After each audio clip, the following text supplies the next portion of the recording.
मेरा ऐसा मानना है कि लॉकडाउन का जो हमको कठोरता से पालन करना चाहिए था, उसका पालन करने में कहीं न कहीं हमने चूक की है और इसमें विशेषकर शहरी क्षेत्र में ज़्यादा चूक हुई है। लोगों ने दैनिक आवश्यकता की चीज़ों के लिए इतनी भगदड़ मचाई है जिसकी कोई आवश्यकता नहीं थी। उसका परिणाम ये हुआ कि जो संक्रमित लोग थे वो भी उस भीड़ में सम्मिलित हुए हैं और उसके दुष्परिणाम हमको भुगतने पड़ रहे हैं। अगर हम लॉकडाउन का ईमानदारी से पालन करें तो इस समस्या से हम काफ़ी हद तक निजात पा सकते हैं। दूसरा, कुछ वर्ग ऐसे भी देश में देखे गए हैं जो जानबूझकर लॉकडाउन का वायलेशन करना चाहते हैं और सहयोग करना नहीं चाहते। वे खुद तो खतरे में आ ही रहे हैं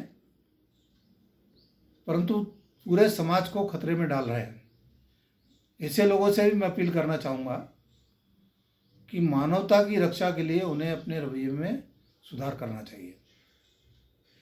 जो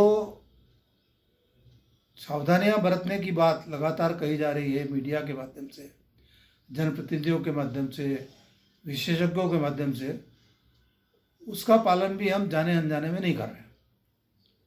जैसे बार बार ये कहा जा रहा है कि अपने हाथ दिन में कई बार धो और 20 सेकंड तक धो। दूसरा, अपने चेहरे पर मास्क लगाकर निकलो। मास्क नहीं है तो घरेलू कोई भी दुपट्टा, गमछा, होममेड फेस कवर, कुछ भी लगाकर आप घर से बाहर निकलिए। कम से कम 1 मीटर का डिस्टेंस बनाकर रखिए। परंतु हम देख रहे हैं कि अति उत्साह में, लापरवाही में हम सोशल डिस्टेंसिंग का पालन भी नहीं कर पा रहे और उसका परिणाम है कि कीटाणु एक स्थान से दूसरे स्थान पर पहुंच रहे हैं।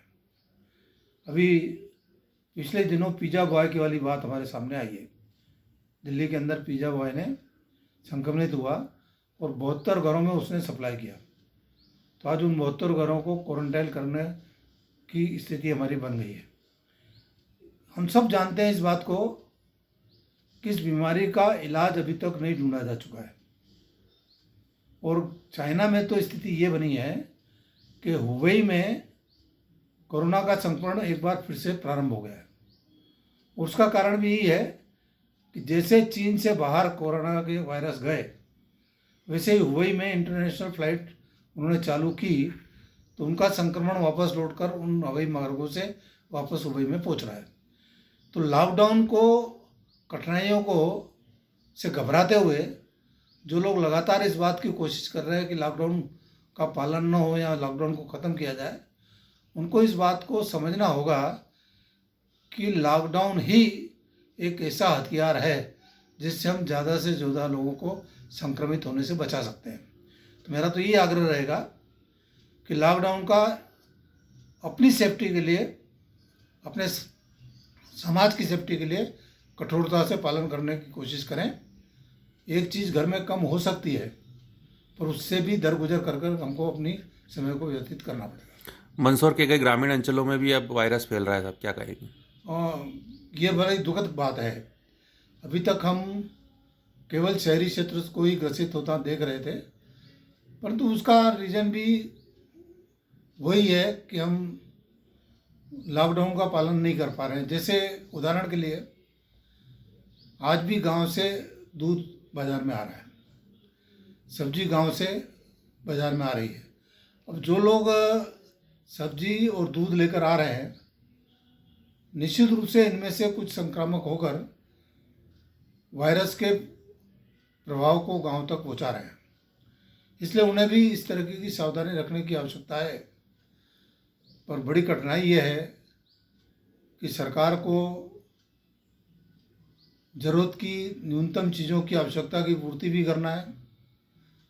हम संयम भी नहीं रख पा रहे हैं उसके लिए और जो उत्पादन गांव में कर रहे हैं उनकी आजीविका चलाने के लिए भी उनकी वस्तुओं को बाज़ार में लाकर बेचना भी आवश्यक प्रतीत होता है। तो इसका भी एकमात्र रास्ता है कि कि जो गांव से आने वाले लोग हैं वे जो सावधानियां बताई गई हैं उनको इस्तेमाल करें ताकि ये संक्रमण गांव तक न पहुंचे।